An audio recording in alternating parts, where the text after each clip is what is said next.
ಯಾವುದೇ ಹಣಕ್ಕೆ ಆಸೆ ಪಡದೆ, ನಿಮ್ಮ ಓಟನ್ನು ಮಾರಿಕೊಳ್ಳದೆ ಆ ರೀತಿಯೆಲ್ಲ ಓಟ್ ಹಾಕಬೇಡಿ. ಯಂಗ್ಸ್ಟರ್ಸ್ ಆಗಿದ್ರೆ ಸಿಕ್ಕಾಪಟ್ಟೆ ಖುಷಿ, ತಲೆ ಬುಡ ಗೊತ್ತಿರಬೇಕು ಯಾವ ರೀತಿ ಕೆಲಸ ಆಗುತ್ತೆ, ಏನು ಎತ್ತ ಅಂತ. 6th ಫೇಲ್ ಆಗಿ 5th ಫೇಲ್ ಆಗಿ ಇದ್ದವರೆಲ್ಲ MLA MP ಆದರೆ ಪ್ರಯೋಜನ ಇಲ್ಲ. ಒಂದು ಕಾನ್ಸ್ಟಿಟ್ಯೂನ್ಸಿಯಿಂದ ನೋಟ ಇಷ್ಟು ಜಾಸ್ತಿ ಯಾಕೆ ಬರ್ತಿದೆ ಅಂತ ಹೇಳುವಂಥದ್ದು ಇಡೀ ದೇಶ ತಿರುಗಿ ನೋಡುವ ಹಾಗೆ ಮಾಡ್ತದೆ. ಮತ್ತೆ ಆದರೂ ನ್ಯಾಯ ಸಿಗಬಹುದು ಅಂತ ಹೇಳುವಂಥದ್ದು ಒಂದೇ ಒಂದು ರೀಸನ್. ಸೌಜನ್ಯನ ಹೆಸರು ಹೇಳಿಕೊಂಡು ಬೇರೆ ಪಕ್ಷವನ್ನು ಗೆಲ್ಲಿಸೋದು, ಅದು ಇದು ಅಂತ ಮೋಸ ಮಾಡಿದರೆ ನಾಳೆ ನಿಮ್ಮ ಮನೆಯಲ್ಲಿ ಅಂತಹ ದೌರ್ಜನ್ಯ ಆಗುವಾಗ ನಿಮಗೆ ಗೊತ್ತಾಗ್ತದೆ. ದೇಶಕ್ಕಾಗಿ ಮೋದಿ, ದಕ್ಷಿಣಕ್ಕೆ ಬ್ರಿಜೇಶ್ ಚೌಟ. ಹಾಯ್, ನಾನು Krishna, welcome to the KC show. ಹೌದು, ನಾಳೆ ಎಲೆಕ್ಷನ್ಸ್ ಡೇ. ಪ್ರತಿಯೊಬ್ಬರು ಕೂಡ ಓಟ್ ಹಾಕಿ, ಯಾರಿಗೆ ಬೇಕಾದರೂ ಹಾಕಿ. BJP ಆಗಿರಲಿ, ಕಾಂಗ್ರೆಸ್ ಆಗಿರಲಿ, ಅದು ಯಾವುದೇ ಪಕ್ಷ ಆಗಿರಲಿ, ಅಥವಾ ಪಕ್ಷೇತರ ಆಗಿರಲಿ, ಅಥವಾ ನೋಟ್ ಆಗಿರಲಿ, ಬಟ್ ಓಟ್ ಹಾಕಿ. ನೀವು ಓಟ್ ಹಾಕಿ, ನಿಮ್ಮ ಮನೆಯವರನ್ನು ಓಟ್ ಹಾಕಿಸಿ.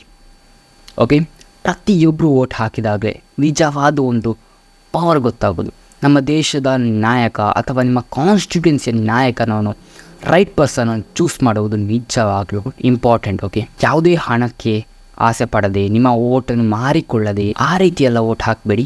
ನಿಜವಾದ ಓಟು, ನಿಮ್ಮ ಓಟನ್ನು ನೀವೇ ಹೋಗಿ ಹಾಕಿ.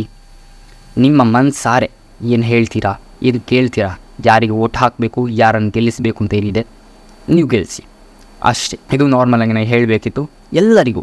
ಓಕೆ, ಓಟ್ ಹಾಕಲೇಬೇಕು. ಮದುವೆ ಸಮಾರಂಭ, ಬರ್ತ್ಡೇ ಸೆಲೆಬ್ರೇಷನು, ಅದು ಇದು ಅಂತೆಲ್ಲ ರೀಸನ್ ಕೊಟ್ಟು ಓಟ್ ಹಾಕಲಿಕ್ಕೆ ಹೋಗದೇ ಇರಬೇಡಿ. ಪ್ರತಿಯೊಬ್ಬರು ಕೂಡ ಓಟ್ ಹಾಕಬೇಕು. ಓಟ್ ಹಾಕೋದು ಪ್ರತಿಯೊಬ್ಬ ಭಾರತೀಯನ ಕರ್ತವ್ಯನೇ ಹೌದು, ಆಯಿತಾ. ನಾವು ಓಟ್ ಹಾಕದೆ ಅವ್ರು ಗೆದ್ದರು, ಹಾಗೆ ಮಾಡಿದರು, ಇವ್ರು ಗೆದ್ದರು, ಹೀಗೆ ಮಾಡಿದ್ರು ಅಂತ ಹೇಳುವಂಥದ್ದು ಮುಟ್ಟಾಳ್ತನ. ಪ್ರತಿಯೊಬ್ಬರು ಓಟ್ ಹಾಕಿ. ನಿಮಗೆ ಅದರಲ್ಲಿರುವ ಯಾವುದೇ ಕ್ಯಾಂಡಿಡೇಟ್ ಇಷ್ಟ ಇಲ್ಲ ಅಂತ ಆದರೂ ನೋಟಕ್ಕಾದರೂ ಹಾಕಿ. ಓಟ್ ಹಾಕೋದು ಇಂಪಾರ್ಟೆಂಟ್. ನಾರ್ಮಲಾಗಿ ಒಂದು 100% ವೋಟಿಂಗ್ ನಡೆಯಲ್ಲ ಇಂಡಿಯಾದಲ್ಲಿ ಅಥವಾ ಯಾವುದೇ ಕಾನ್ಸ್ಟಿಟ್ಯೂನ್ಸಲ್ಲಿ. ಓಕೆ, ನಾವು ನಡೆಸಬಹುದು ಯಾವಾಗ ಪ್ರತಿಯೊಬ್ಬರು ಓಟ್ ಹಾಕಿದಾಗ. ನೀವು ನಿಮ್ಮ ಮನೆಯವರು ಅಥವಾ ನಿಮ್ಮ ಮನೇಲಿ ಯಾರಾದರೂ ಹುಷಾರಿಲ್ಲದವರು ಇದ್ದರೂ ಕೂಡ ಮನೆಗೆ ಬಂದು ಓಟ್ ಹಾಕುವಂಥ ಒಂದು ಸಿಸ್ಟಮ್ ಇದೆ, ಅಂಥದ್ದನ್ನು ಮಾಡಿಸ್ಬೇಕು. ಪ್ರತಿಯೊಬ್ಬರು ಓಟ್ ಹಾಕಿ ಅಂತ ಹೇಳುವಂಥದ್ದು ಅಷ್ಟೇ. ಓಕೆ, ಸೊ ಇದು ಫಸ್ಟಿಗೆ. ಇದು ನಾರ್ಮಲಾಗಿ ನನ್ನ ಒಂದು ಅಭಿಪ್ರಾಯ ಅಥವಾ ನಾ ಕಂಡಂತೆ, ಆಯಿತಾ, ಅಥವಾ ನನ್ನ ಒಂದು ಪರ್ಸ್ಪೆಕ್ಟಿವಿಂದ ನಾನು ಮಾತಾಡ್ತೀನಿ ಏನು. ಓಕೆ, ನನಗೆ ಪರ್ಸನಲಿ ಯಾವುದೇ ಎಲೆಕ್ಷನ್ಸ್ ಆಗಿರಲಿ, ಸೊ MP ಆಗಿರಲಿ, MLA ಓಟ್ ಆಗಿರಲಿ, ಯಾವುದೇ ಓಟ್ ಆಗಿರಲಿ, ಅಥವಾ ನಗರ ಪಂಚಾಯತ್, ಗ್ರಾಮ ಪಂಚಾಯತ್, ಯಾವುದೇ ಆಗಿರಲಿ, ನನಗಂತೂ ಆಸೆ ಇರುವಂಥದ್ದು ಒಂದೇ, ಯಂಗ್ಸ್ಟರ್ಸ್ ಬೇಕು ಅಂತ. ಎಜುಕೇಟೆಡ್ ಆಗಿರಬೇಕು, ಒಂದು ನಾಲೆಜ್ ಇರಬೇಕು, ಸ್ವಲ್ಪ ಆದರೂ ಬ್ರೈನ್ ಇರಬೇಕು. ಯಂಗ್ಸ್ಟರ್ಸ್ ಆಗಿದ್ದರೆ ಸಿಕ್ಕಾಪಟ್ಟೆ ಖುಷಿ. ಯಾಕಂತ ಹೇಳಿದ್ರೆ ಈಗಿನ ಯಂಗ್ಸ್ಟರ್ಸ್ಗಳಿಗಿರುವಂಥ ನಾಲೆಜು ಈ ಪ್ರಾಯದವರಿಗೆ ಇಲ್ಲ. ಓಕೆ, ಏನಾಗ್ತಾ ಇದೆ ಅಂತಲೂ ಗೊತ್ತಿಲ್ಲ, ಮಾತಾಡಲಿಕ್ಕೆ ಬರೋದವರು ಇದ್ದಾರೆ, ಆಯಿತಾ.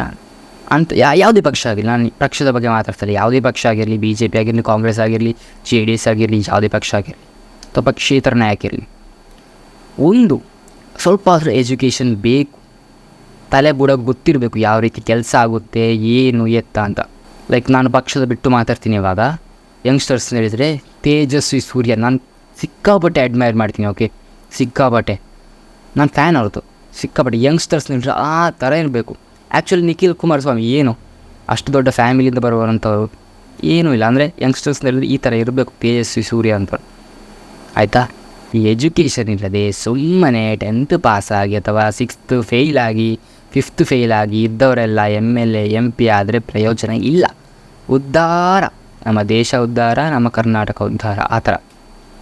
ಸೊ ಎಜುಕೇಷನ್ ಇರುವಂಥ ನನಗೆ ಬೇಕಾದವರು, ಓಕೆ, ಅಂದರೆ ನಾನು ಓಟ್ ಹಾಕುವಂಥವ್ರು ಆಗಿರಲಿ ಅಥವಾ ನಾನೊಂದು ಅಭಿಪ್ರಾಯ, ಅಂಥವ್ರು ಬರಬೇಕು ಮುಂದಕ್ಕೆ. ಎಜುಕೇಷನ್ ಇಲ್ಲದೆ ತಲೆ ಕೂಡ ಗೊತ್ತಿಲ್ಲದವರು ಬಂದು ವಿನ್ ಆಗಿ ಪ್ರಯೋಜನವೇ ಇಲ್ಲ, ಆಯಿತಾ. ಉಳಿದವರು ಹೇಳಿದ ಕೆಲಸ ಮಾಡಿಕೊಂಡಿರ್ತಾರೆ ಅಷ್ಟೇ.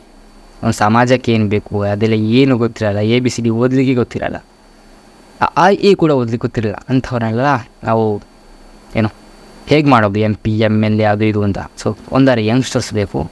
ಇಲ್ಲ ಅಂತಂದರೆ ಪ್ರಾಯದವರಾದರೂ ಆಗಬಹುದು, ಲೈಕ್ ಮೋದಿಜಿ ಅಥವಾ ಯೋಗಿ ಆದಿತ್ಯನಾಥ್ ಅಂಥವ್ರಾದರೆ ಅಂಥವ್ರು ಖಡಕ್ಕಾಗಿ ಒಂದು ಬೇಕು. ದೇಶದ ಸದೃಢತೆಗಾಗಿ ಹೋರಾಡುವವರು ಪರ್ಫೆಕ್ಟ್ ಆಗಿ ಬೇಕು. ಯಂಗ್ಸ್ಟರ್ ಒಂದು ಪೊಲಿಟಿಷಿಯನ್ ಅಂತ ಹೇಳಿದ್ರೆ ನನಗೆ ಫಸ್ಟಿಗೆ ಕಾಣುವವರೇ ತೇಜಸ್ವಿ ಸೂರ್ಯ. ಅವರಕ್ಕಿಂತ ಬೆಸ್ಟ್ ಪರ್ಸನ್ ನಾನು ನೋಡಲಿಲ್ಲ ಇಡೀ ಕರ್ನಾಟಕದಲ್ಲಿ, ಆಯಿತಾ. ಇನ್ನು ದೇಶ ಮಾತಾಡಿದರೂ ಕೂಡ ನಾನು ಬೇರೆಯವ್ರನ್ನ ಅಷ್ಟೊಂದು ನೋಡಲೇ ಇಲ್ಲ. ಯಂಗ್ಸ್ಟರ್ಸ್ ಅಂತ ಹೇಳಿದ್ರೆ Tejasvi Surya super candidate. Okay, so ಹಾಗೆಯೇ ಈಗ ನಮ್ಮ ದಕ್ಷಿಣ ಕನ್ನಡದಲ್ಲಿ ಬ್ರಿಜೇಶ್ ಚೌಟ ಇದ್ದಾರೆ, ಅವರು ಕೂಡ ಯಂಗ್ಸ್ಟರ್ಸೇ, ಯೋಧರು ಕೂಡ. ಸೊ ಅಂಥವರು ಕೂಡ ಬೇಕಾದವರು ಕೂಡ. ಸೊ ಅದೊಂದು ಸೈಡ್. ಓಕೆ, ಸೊ ಇದು ಇಷ್ಟೇ ನನಗೆ ಮಿನಿಮಮ್ ಅಂತ ಹೇಳುವಂಥ ಒಂದು ಏನೋ ಯಾರು ಗೆಲ್ಲಬೇಕು ಅಥವಾ ಆ ಥರ ಇರುವಂಥದ್ದು. ಆಯಿತಾ. ಸೊ ಇನ್ನು ದಕ್ಷಿಣ ಕನ್ನಡದ ಬಗ್ಗೆ ಮಾತಾಡೋಣ. ದಕ್ಷಿಣ ಕನ್ನಡ ಅಂತ ಹೇಳುವಂಥ BJPಯ ಭದ್ರಕೋಟೆ ಅಂತೇಳಿ ಹೇಳಿ ಫೇಮಸ್ಸು. ನಮಗೆ ನಮ್ಮ ಒಂದು ಸಮಾಜಕ್ಕೆ, ನಮ್ಮ ಒಂದು ಏರಿಯಾಕ್ಕೆ, ನಮ್ಮ ತೊಂದರೆ, ನಮ್ಮ ಸಮಸ್ಯೆಗಳಿಗೆ ಪರಿಹಾರ ನೀಡುವವರು, ಮಾತಾಡುವವರು, ನಿಲ್ಲುವವರು ಬೇಕು. ಎಜುಕೇಷನ್ ಬೇಕು, ಸ್ವಲ್ಪ ನಾಲೆಜ್ ಬೇಕು, ಮಾತಾಡೋರು ಬೇಕು. ಅದನ್ನು ಬಿಟ್ಟು ಸುಮ್ಮನೆ ನಾವು ಓಟ್ ಹಾಕಿ ಗೆಲ್ಲಿಸ್ತೇವೆ, ಅವರವರ ಪಾಡಿಗಿರುವಂಥವ್ರು ನಮಗೆ ಬೇಡ. ಯಾವರೇ ಆಗಿರಲಿ, ಯಾವ ಪಕ್ಷನೇ ಆಗಿರಲಿ. ದಕ್ಷಿಣ ಕನ್ನಡದಲ್ಲಿ ಇವಾಗ ಆಗ್ತಿರುವಂಥದ್ದು ಎರಡು ವಿಷಯ ನಂಗೆ ಗೊತ್ತಿರುವ ಹಾಗೆ. ಸೊ ನಾರ್ಮಲಾಗಿ ದಕ್ಷಿಣ ಕನ್ನಡದಲ್ಲಿ BJP ಭದ್ರಕೋಟೆ ಹೇಗಿದ್ದರೂ BJP ಗೆಲ್ತದೆ. ಬಟ್ ಈ ಸರ್ತಿ BJP ಒಂದು ಸೈಡು, ಇನ್ನೊಂದು ಸೈಡ್ ನೋಟಾ, ಇನ್ನೊಂದು ಸೈಡ್ ಅವರಿಬ್ಬರ ಮಧ್ಯೇನಾದರೂ ವಾಸಸ್ ಆಗಿ ಗೆದ್ದರೆ ಕಾಂಗ್ರೆಸ್, ಆ ರೀತಿಯ ಪರಿಸ್ಥಿತಿ ಬಂದಿದೆ. ಆಯಿತಾ. ನಾನು ಪರ್ಸನಲಾಗಿ ಹೇಳ್ತೀನಿ, ಸೌಜನ್ಯ ಪರ ಹೋರಾಟಗಾರರು ಯಾರಿಗೂ ಓಟ್ ಹಾಕಲ್ಲ, BJPಯು ಕಾಂಗ್ರೆಸ್ಸಿಗೂ ಯಾರಿಗೂ ಓಟ್ ಹಾಕಲ್ಲ, ನಾವು ನೋಟಕ್ಕೆ ಓಟ್ ಹಾಕ್ತೀವಿ ಅಂತ. ಯಾಕೆ ಅಂತ ಹೇಳಿದರೆ ಸೌಜನ್ಯ ಕೇಸಲ್ಲಿ ಯಾರೂ ಅವರಿಗೆ ಹೆಲ್ಪ್ ಮಾಡಲಿಲ್ಲ, ಯಾವುದೇ ಪಕ್ಷ ಆಗಿರಲಿ ಯಾರೇ ಹೆಲ್ಪ್ ಮಾಡಲಿಲ್ಲ. ಸೊ ಸೌಜನ್ಯ ಪರ ಹೋರಾಟಗಾರರು ಮನಸ್ಸಿಂದ ಸೌಜನ್ಯ ನ್ಯಾಯಕ್ಕಾಗಿ ಹೋರಾಟ ಮಾಡೋರು ನೋಟು ಹಾಕೋದಾರೆ, ಹಾಕಲಿ. ಯಾಕೆಂತ ಹೇಳಿದರೆ ಅದರಿಂದ ಹೋರಾಟ ಮಾಡುವಂಥ ವಿಷಯ ಸ್ವಲ್ಪ ದೊಡ್ಡದಾಗಿ ಗೊತ್ತಾಗುತ್ತೆ, ಜಾಸ್ತಿ ಜನರಿಗೆ ರೀಚ್ ಆಗುತ್ತೆ, ನ್ಯಾಯ ಸಿಕ್ಕಿದ್ರೂ ಸಿಗಬಹುದು. ಒಂದು ಕಾನ್ಸ್ಟಿಟ್ಯೂನ್ಸಿಯಿಂದ ನೋಟ ಇಷ್ಟು ಜಾಸ್ತಿ ಯಾಕೆ ಬರ್ತಿದೆ ಅಂತ ಹೇಳುವಂಥದ್ದು ಇಡೀ ದೇಶ ತಿರುಗಿ ನೋಡುವ ಹಾಗೆ ಮಾಡ್ತದೆ. ತಿರುಗಿ ನೋಡು ಅಂತ ಹೇಳಿದರೆ ಎಲ್ಲ ನ್ಯೂಸ್ ಚಾನಲ್ಸ್ಗಳಲ್ಲಿ ಎಲ್ಲದರಲ್ಲೂ ಈ ಬಗ್ಗೆ ವಿಷಯವನ್ನು ಮಾತಾಡ್ತಾರೆ, ಚರ್ಚೆ ಮಾಡ್ತಾರೆ. ಮತ್ತೆ ಆದರೂ ನ್ಯಾಯ ಸಿಗಬಹುದು ಅಂತ ಹೇಳುವಂಥದ್ದು ಒಂದೇ ಒಂದು ರೀಸನ್, ಸೌಜನ್ಯ ಪರ ಹೋರಾಟಗಾರರು ನೋಟಕ್ಕೆ ಹಾಕುವಂಥ ರೀಸನ್ ಆಗಿರಲಿ. ಇದು ನಿಜವಾಗ್ಲೂ ಸೌಜನ್ಯ ನ್ಯಾಯ ಕೊಡಲಿಕ್ಕೋಸ್ಕರ ಮಾಡ್ತಾ ಇಲ್ಲ, ಇದು BJPಯನ್ನು ಸೋಲಿಕ್ಕೋಸ್ಕರ ಮಾಡ್ತಿದ್ದಾರೆ, ಕಾಂಗ್ರೆಸ್ ಗೆಲ್ಲಿ ಅಂತ ಹೇಳುವಂಥ ರೀಸನ್ಗೋಸ್ಕರ ಮಾಡ್ತಿದ್ದಾರೆ ಅಂತ ಹೇಳುವಂಥದ್ದು ಮಾತು. ಸೊ ಅದು ಆ್ಯಕ್ಚುಲ್ ರೀಸನ್ ಆಗಿ ಸೌಜನ್ಯನ ಹೆಸರು ಹೇಳಿಕೊಂಡು ಬೇರೆ ಪಕ್ಷವನ್ನು ಗೆಲ್ಲಿಸೋದು ಅದು ಇದಂತ ಮೋಸ ಮಾಡಿದರೆ ನಾಳೆ ನಿಮ್ಮ ಮನೆಯಲ್ಲಿ ಅಂತಹ ದೌರ್ಜನ್ಯ ಆಗುವಾಗ ನಿಮಗೆ ಗೊತ್ತಾಗ್ತದೆ. ಆಯಿತಾ. ನಿಜವಾದ ರೀಸನ್ ಇದು, ಓಪನ್ ಆಗಿ ಹೇಳ್ತೀನಿ. ನೀವು ನಿಜವಾಗ್ಲೂ ಸೌಜನ್ಯನಿಗೆ ನ್ಯಾಯ ಸಿಗಬೇಕು ಅದು ಇದು ಅಂತ ಹೇಳಿಕೊಂಡು ನೋಟ್ ಹಾಕ್ತೀರಾ, ಹಾಕಿ. ಅದನ್ನು ಬಿಟ್ಟು ಬೇರೆ ಪಕ್ಷ ಗೆಲ್ಲಬೇಕು, ಅವರ ಮತ ಡಿವೈಡ್ ಆಗಬೇಕು ಅಂತ ಒಂದು ದುರಾಲೋಚನೆ ಇದ್ದರೆ ಅಷ್ಟೇ, ನಾನು ಆಗಲೇ ಹೇಳಿದಾಗೆ ನಿಮ್ಮ ಮನೆಯಲ್ಲಾದಾಗ ಗೊತ್ತಾಗುತ್ತೆ ಅಷ್ಟೇ. 12 ವರ್ಷ ಆಯಿತು ಸೌಜನ್ಯ ಕೇಸು, ನ್ಯಾಯ ಕೊಡಲಿಲ್ಲ ಅಂತ ಹೇಳುವಂಥ ಒಂದೇ ಒಂದು ರೀಸನ್ಗೋಸ್ಕರ ಎಲ್ಲರೂ ನೋಟಕ್ಕೆ ಹಾಕಿ ಅಂತ ಹೇಳುವಂಥದ್ದು. ನಿಜವಾಗ್ಲೂ ದಕ್ಷಿಣ ಕನ್ನಡ ಕಾನ್ಸ್ಟಿಟ್ಯೂನ್ಸಿಯಲ್ಲಿ 18 lakhs ಏನೋ ಇದ್ದಾರೆ, ನನಗೆ ಗೂಗಲಲ್ಲಿ ಓದಿದೆ ಹಾಗೆ. ಆಯಿತಾ. ಸೊ ಓಟ್ ಹಾಕುವಾಗ ಯೋಚನೆ ಮಾಡಿ ಓಟ್ ಹಾಕಿ, ಯಾರಿಗೆ ಬೇಕಾದರೂ ಓಟ್ ಹಾಕಿ. ನಾನು ಯಾವುದೇ ಇಲ್ಲಿ ನಾನು ನಿಮಗೆ ಅದಕ್ಕೆ ಓಟ್ ಹಾಕಿ ಇದಕ್ಕೆ ಓಟ್ ಹಾಕಿ ಅಂತ ಹೇಳಲಿಕ್ಕೆ ಬಂದವನಲ್ಲ. ನನ್ನೊಂದು ಅಭಿಪ್ರಾಯ ಅಥವಾ ನಿಜವಾದ ಯೋಚನೆ ಮಾಡಿ ಥಿಂಕ್ ಮಾಡಿ ಓಟ್ ಹಾಕಿ. ನಿಮ್ಮ ಓಟನ್ನು ಮಾರ್ಕೊಳ್ಬೇಡಿ, ಮೋಸ ಮಾಡಿ ಹಾಕ್ಕೊಳ್ಬೇಡಿ ಅಂತ ಹೇಳುವಂಥದ್ದಷ್ಟೇ. ಸೊ ಯಾವ ಪಕ್ಷ ಕೂಡ ನಿಮಗೆ ಏನು ಕಷ್ಟಲಿದ್ದಾಗ ಸಪೋರ್ಟ್ ಮಾಡಿದರೆ ಓಕೆ, ಸಪೋರ್ಟ್ ಮಾಡದೆ ಅಥವಾ ಹೆಲ್ಪ್ ಮಾಡದೆ ಇರುವಂಥವ್ರು ಎಷ್ಟೋ ಜನ ಇದ್ದಾರೆ. ಆಯಿತಾ. ಓಟಿಗೋಸ್ಕರ ಬರುವಾಗ ಎಲ್ಲರೂ ಅಣ್ಣ ಅಣ್ಣ ಅಂತ ಹೇಳ್ಕೊಂಡು ಬರ್ತಾರೆ, ನಾಳೆ ಮುಖ ನೋಡದೆ ತಿರುಗಿ ಹೋಗೋ ಜನ ಕೂಡ ನಾನು ನೋಡಿದ್ದೇನೆ. ಇದು ನನ್ನ 2ನೇ ಓಟು ಆ್ಯಕ್ಚುಲಿ. ಮೊನ್ನೆ MLA ಓಟು, ಈಗ MP ಓಟು. ಒಂದು ಕಡೆ ಜನ ಏನು ಹೇಳ್ತಾರೆ ಅಂತ ಹೇಳಿದರೆ ದೇಶಕ್ಕಾಗಿ ಮೋದಿ, ದಕ್ಷಿಣಕ್ಕೆ ಬ್ರಿಜೇಶ್ ಚೌಟ ಅಂತ ಹೇಳ್ತಿದ್ದಾರೆ. ಇನ್ನೊಂದು ಕಡೆ ನಮಗೆ ಯಾವ ಪಕ್ಷನೂ ಬೇಡ, ನಮಗೆ ನೋಟ ಅಂತ ಹೇಳ್ತಿದ್ದಾರೆ. ಏನಾಗುತ್ತೆ ದಕ್ಷಿಣ ಕನ್ನಡದಲ್ಲಿ ಕಾದು ನೋಡಬೇಕಷ್ಟೆ.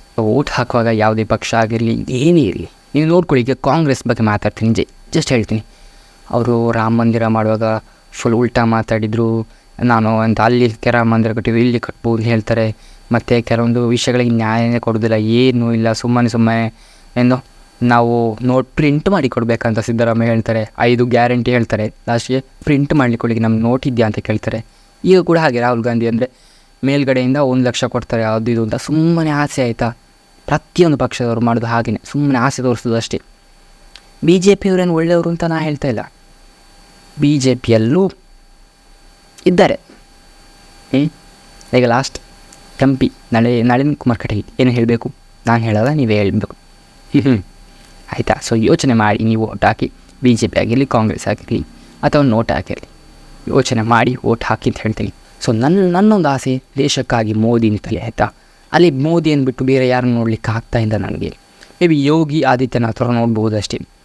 ಬಿಟ್ಟು ಕೆಲವೊಬ್ಬರು ಇದ್ದಾರೆ ಮೀಮ್ ಮಾಡೋರು, ಮೀಮ್ ಮೆಟೀರಿಯಲ್ಸ್ಗಳು, ಅವರನ್ನೆಲ್ಲ ಚೀಚೆ ದೇಶಕ್ಕಾಗಿ ನನಗೆ ನೋಡಲಿಕ್ಕೆ ಆಗ್ತಾಯಿಲ್ಲ, ಗೊತ್ತಿಲ್ಲ. ಅಷ್ಟೇ ಆಯಿತಾ. ಸೊ ಓಟ್ ಹಾಕುವಾಗ ನೋಡ್ಕೊಂಡು ಹಾಕಿ ಅಂತ ಹೇಳ್ತೀನಿ. ದೇಶಕ್ಕಾಗಿ ಮೋದಿನೇ ಆಯಿತಾ. ಬೇಕಂದರೆ ನೋಟ ಹಾಕೋದು ತಪ್ಪಲ್ಲ, ನೋಟ ಕೂಡ ಹಾಕಬಹುದು ಖಂಡಿತ. ದೇಶಕ್ಕಾಗಿ ಮಾತ್ರ ಮೋದಿನೇ ಅಷ್ಟೇ. ಸೊ ಇಷ್ಟು ಹೇಳ್ತಾ ಈ ಒಂದು ವಿಡಿಯೋನ ಇಲ್ಲಿ ಎಂಡ್ ಮಾಡ್ತೀನಿ. ಸೌಜನ್ಯನಿಗೆ ನ್ಯಾಯ ಸಿಗಲಿಂದ ಕೇಳ್ಕೊಳ್ತೀನಿ. ಈ ಒಂದು ನೋಟ್ ಅಭಿಯಾನದಿಂದ ಎಲ್ಲ ಇಡೀ ದೇಶದ ಒಂದು ಕಣ್ಣು ದಕ್ಷಿಣ ಕನ್ನಡ ಸೈಡ್ ಬರಬೇಕು, ಸೌಜನ್ಯನಿಗೆ ನ್ಯಾಯ ಸಿಗಬೇಕು ಅಂತಲೂ ಕೇಳ್ತೀನಿ ಒಂದು ಸೈಡು. ಇನ್ನೊಂದು ಸೈಡ್ ದೇಶಕ್ಕಾಗಿ ಮೋದಿ ಅಂತಲೂ ಹೇಳ್ತೀನಿ. ಇದು ನನ್ನ ಅಭಿಪ್ರಾಯ ಅಷ್ಟೇ. ಸೊ ಥ್ಯಾಂಕ್ ಯು ಈ ಒಂದು ವಿಡಿಯೋನ ಪೂರ್ತಿಯಾಗಿ ನೋಡಿದ್ದಕ್ಕೆ. ಸೊ ಖಂಡಿತ ಪ್ರತಿಯೊಬ್ಬರು ಓಟ್ ಹಾಕಿಸಿ, ಯಾವುದೇ ಪಕ್ಷ ಆಗಿರಲಿ ಓಟ್ ಹಾಕಿಸಿ ಅಂತ ಹೇಳ್ತಾ. ಸೊ ಸಿಗೋಣ ಮುಂದೆ. ಬಾಯ್.